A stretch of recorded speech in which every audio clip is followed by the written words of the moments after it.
Aliados de Moraes contaram à imprensa, falaram ao portal Metrópolis, que o Moraes está com sangue nos olhos e sede de vingança para descobrir quem foi que contou que a mulher dele tinha um contrato de 130 milhões com o Vorcaro. E tudo que a gente soube a partir dali, que ele fumava charuto, né, num bunker com o Vorcaro, que a esposa dele teve um crescimento patrimonial de 200% em um ano, que se você fizer a conta até o final da carreira do Moraes, ela teria um crescimento patrimonial maior que o PIB mundial de 2025. Ele tá bravo, com sangue nos olhos, buscando se vingar de tudo e todos. Quem pode parar o STF? Quem pode parar o Moraes nesse contexto, meus caros? Eu sou André Marcília, advogado, comentarista jurídico, e peço que vocês antes se inscrevam no canal, deixem um like, cliquem no joinha e também considerem se tornar membros aqui do nosso canal.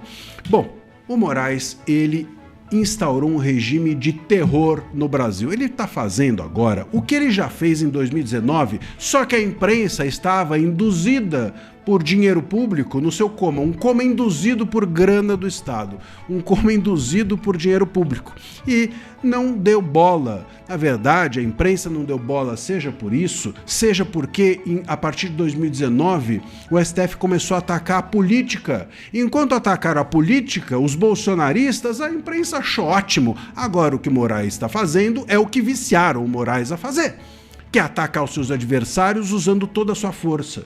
Cadê aqueles memes dos jornalistas, não é, que eles colocavam vigiar e punir, muito gostoso? Tá gostoso agora? 7 anos fazendo um Rottweiler morder os outros, agora tá gostoso porque tá mordendo você, não é? Não tá gostoso agora quando o Rottweiler resolve morder você?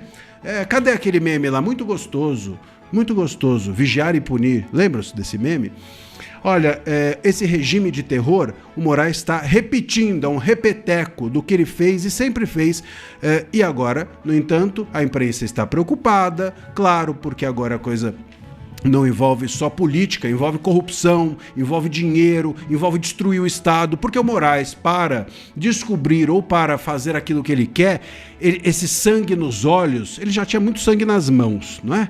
Do Clezão, de outras pessoas, mas agora ele está com sangue nos olhos, sede de vingança. Esse desejo de vingança dele, muito provavelmente, pode destruir todo mundo, o Estado inteiro, né? O Moraes pode destruir todos aqueles que deram início a essa onda de críticas ao Supremo. Banqueiros, a grande imprensa, a velha mídia, né? E até o Poder Executivo. Ele fez, inclusive, uma referência, né? O Moraes, esses aliados do Moraes disseram que ele quer chegar até mesmo no Poder Executivo. Provavelmente uma referência à Polícia Federal, em especial o setor que investiga o caso Master, e também, óbvio, a Receita Federal e o COAF, ou seja, todo o Estado, todas as instituições. O Moraes quer se vingar do Brasil, porque chegaram na mulher dele.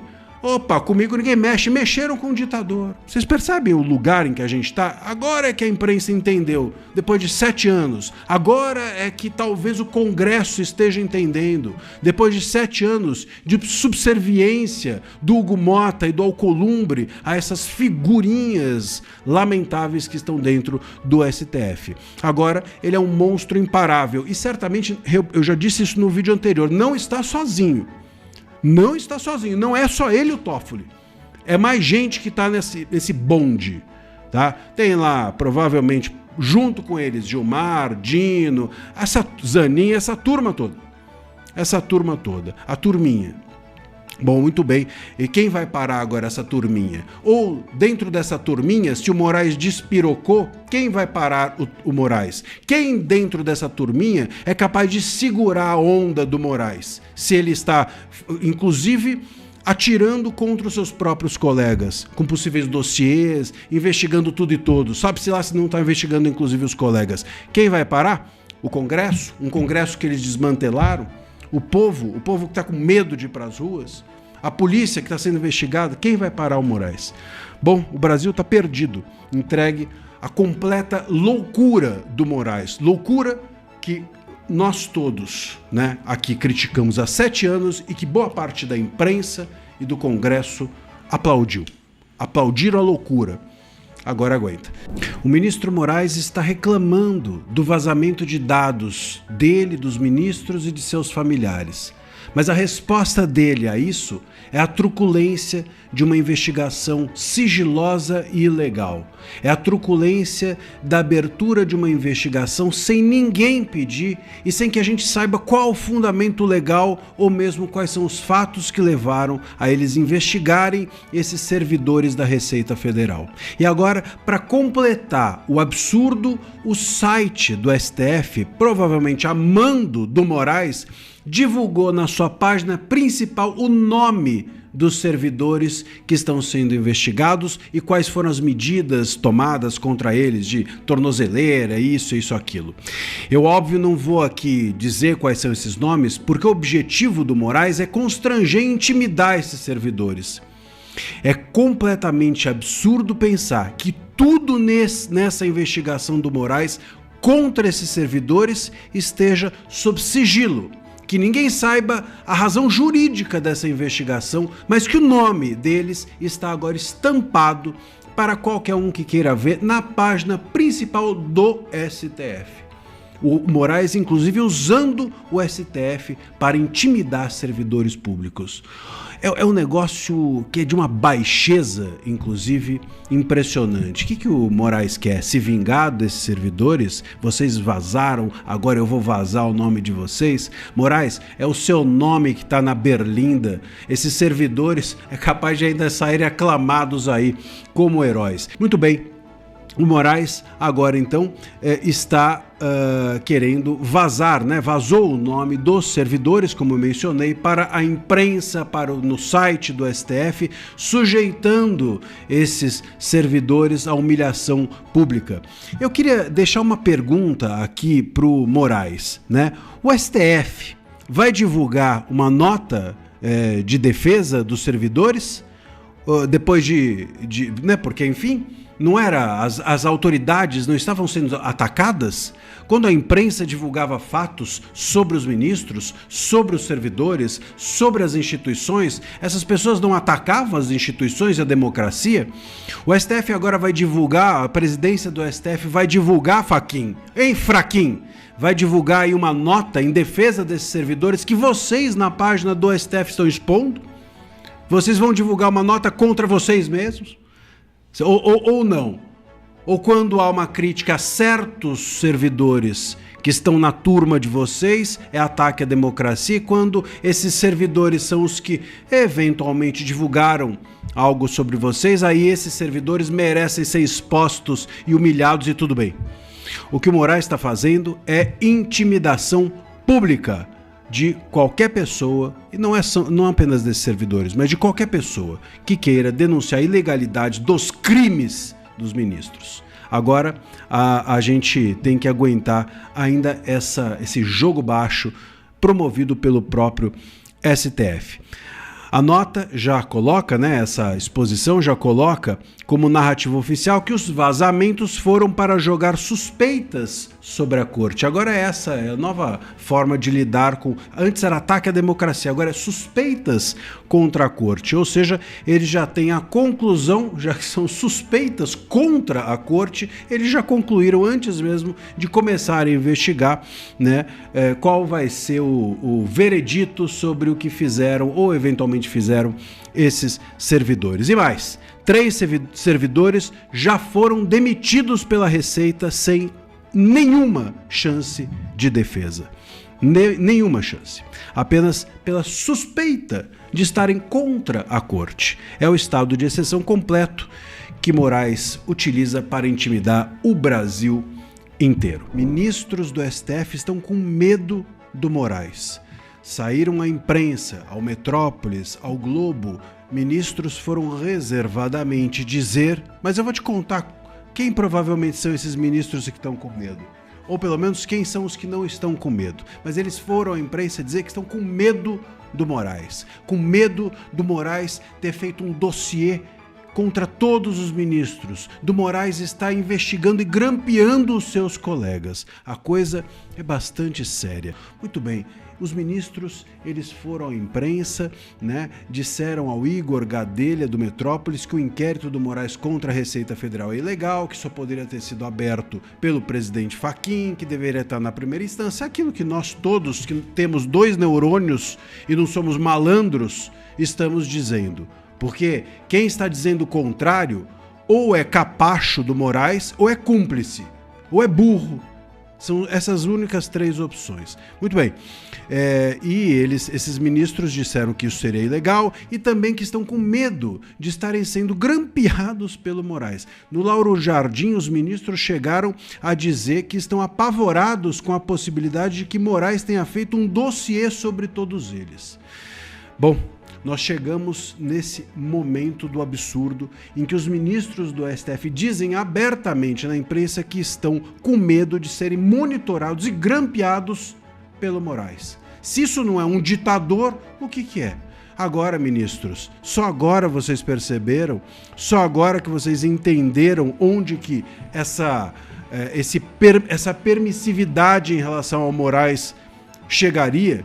E eu vou te dizer uma coisa, não tenho a menor dúvida de que o Moraes não está agindo sozinho. Não está agindo sozinho. E vou dizer mais, não creio que seja só ele e o Toffoli. Não são apenas também os 2 que estão agindo. Há mais gente por trás disso. Há uma turminha ali dentro do STF que é formada por Moraes, Toffoli, Gilmar, né?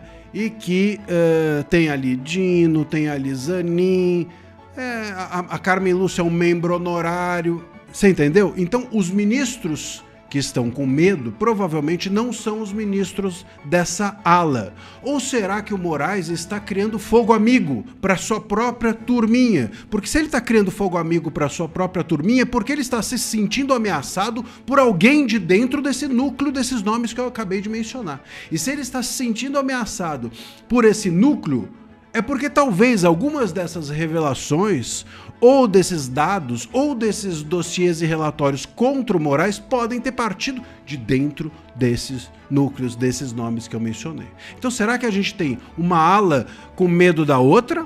Essa ala de nomes que eu mencionei com medo da outra, dos outros nomes, aliás, a ala dos outros nomes com medo dessa dos nomes que eu citei, ou a gente será que tem um fogo amigo, fogo no parquinho dentro dessa ala de ministros que eu mencionei, Gilmar, Toffoli, Moraes, Dino, Zanin, etc. Fogo amigo ali dentro, está implodindo a turminha, ou a ala que não pertence a esses nomes é que está com medo desses? Porque se a ala que não pertence a esses nomes está com medo desses, está com medo de quê? O que tem? Faça um dossiê sobre mim. Se vocês fizeram um dossiê sobre mim, eu não tenho medo nenhum, não tenho nada a esconder. O que esses ministros dessa outra ala têm a esconder? Por que eles estão com medo? É óbvio que é errado um dossiê, é um absurdo. Mas o que eles têm tanto a esconder? Né? Bom, eu, nesse caso, torço pela briga. Até porque essa ala, que é dissidente, entre aspas, dessa turminha, podia já há muito tempo ter se insurgido. Deixou o monstro crescer. Agora vai pagar o preço. Olha só, esses ministros chegaram a dizer: o clima está péssimo, de muita desconfiança. Jura? Agora? Depois de 7 anos de inquérito das fake news que vocês descobriram isso? Outro disse: o Supremo está desarrumado. Ninguém mais confia em ninguém. Será que o Alexandre quer montar dossiês contra todo mundo? Bom, meus caros, repito, torço para a briga. Precisa ter um expurgo, uma limpa dentro do STF. Está desarrumado? Não. Está absolutamente descredibilizado, destruído, implodido e deveriam, todos eles, os ministros, estarem envergonhados de terem criado tudo isso. Vazam as primeiras provas com prints, e eu vou mostrar aqui para vocês das surubas, das orgias do Vorcaro. Calma, eu vou poupá-los do absurdo pornográfico. Aqui a gente vai mostrar mais ou menos. Mas o fato é o seguinte, por incrível que pareça, o Vorcaro fazia essas orgias em Trancoso, numa casa gigantesca que não era dele. que ele alugava ou algo assim. E aí depois ele comprou essa casa de uma pessoa e essa pessoa entrou numa briga judicial com ele. E aí havia prints dessa pessoa falando de como eram as orgias, como é que ela encontrava a casa que era dela, antes de ser comprada pelo Vorcaro, como é que ela encontrava a casa dela quando ia visitá-la depois das orgias do Vorcaro. E esses prints dessas conversas, desses relatos, foram parar no processo judicial que discutia a respeito da casa. Bom, o Ministério Público e o Tribunal de Contas da União tomaram pé disso, souberam desses prints que estavam nesse processo e agora pedem a abertura de um procedimento judicial para saber quais eram as autoridades que frequentavam o surubão de Trancoso. Parece que eram dos 3 poderes. A gente tinha ali executivo, tinha ali Congresso e tinha ali Judiciário. Ai, meu Deus do céu, onde que a gente vai parar? Eu vou ler os prints aqui para vocês, sem mais delongas, para vocês saberem do que se trata. Olha o que dizia essa mulher que encontrava a sua casa, repito, antes de ser vendida para o Vorcaro, encontrava a sua casa em frangalhos, em mau estado. Diz ela, conversando com a pessoa, o seguinte: olha, Celso, temos um problema. Estou furioso com o seu cliente, que é o Vorcaro. O Vorcaro encheu a minha casa de... Eu não vou falar a palavra porque eu não sei se cai aqui o nosso vídeo, mas de pu, né? Muito bem. Encheu a casa de pu. Desde antes de ontem, reclamações por causa do som acima do permitido. O Vorcaro ainda contratava banda de pagode, gente. Ainda era cafona o negócio à beça. Era realmente um sambão do Vorcaro, pagodão do Vorcaro. Além das reclamações, recebi um comunicado que serei multada e etc. E aí ele diz assim, no contrato seriam 20 hóspedes, mas na primeira noite tinha mais de 30, ontem mais de 36. O negócio era avassalador, né? Depois ela fala aqui, ó, em meus contratos, tanto de locação como de eventos, consta claramente que isso é um abuso, mas ele levou, aí diz ela de novo, 20 garotas de programa para casa, moças do job, como os jovens hoje dizem, para casa que aluga com a esposa e filhos. Putz, caramba, hein? Para piorar, a casa ainda é vizinha de cerca da futura casa de praia do pai, deve ser do pai dela, né? Nada discreto, contratou um conjunto de pagode, né? Com música alta, chamando a atenção dos vizinhos, da polícia e etc. Ou seja, além de tudo, parece que essas orgias do Vorcaro eram de uma cafonice total, uma breguice de doer a alma. Veja, isso daqui, né, nos remete ao completo absurdo. O Vorcaro, ele, além de corromper as autoridades, a gente já falou, isso daqui existia para agradar as autoridades, mas também depois para chantagear as autoridades. E elas iam lá, né? Quem será que ficava cantando pagode? Quem gosta de cantar aí no judiciário? Quem será que gosta de cantar? Tinha pagodão. Vamos pensar, quem gosta de pagode, vamos lá, a gente vai aqui fazendo as nossas apostas. A gente pode ir até do cassino do Toffoli para fazer alguma aposta sobre isso. Será que o cassino dele também tinha esse garoto de programa? Só faltava. Bom, enfim, é um completo absurdo, é uma loucura total. A questão é que dizem, né, que as pessoas que presenciavam essas festas viam que várias dessas mulheres chegavam de jatinho da Europa, né, as garotas de programa, e as descrições não são precisas, mas dizem que eram croatas, ucranianas, russas e não falavam português, e por isso criou-se inclusive a narrativa de que essas estrangeiras eram escolhidas por serem, além de belas, também não capazes de compreender as conversas que essas altas autoridades faziam. Meus caros, imagina quando tivermos imagens das orgias.